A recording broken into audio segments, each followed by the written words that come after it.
Mi fedrwch chi ddylanwadu ar pwy fydd yn ennill y Junior Eurovision Song Contest drwy bleidleisio ar-lein. Sut mae o'n gweithio? Wel, gwiriwch hwn. Gall unrhyw un bleidleisio ar-lein o'r 30 o Dachwedd ymlaen. Cerwch i junioreurovision.tv i wylio rhaglas o bob perfformiad.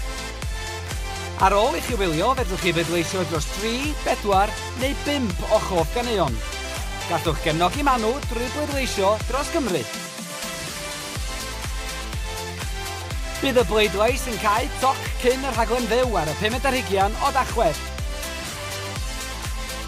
Ac yna'n ail agor am ryw chwarter awr ar ôl y perfformiad ola. Caiff eich pleidlais ei gyfri gan dîm arbennig fydd yn trosi eich pleidlais mewn i bwyntiau. Bydd y bleidlais gyhoeddus yn cyfri am hanner y marciau a'r hanner arall yn cael ei benderfynu gan Baneli. Yn o'r arfer, y gân gyda'r mwyaf o bwyntiau fydd yn ennill. Felly, cefnogwch eich ffefrynnau ar-lein.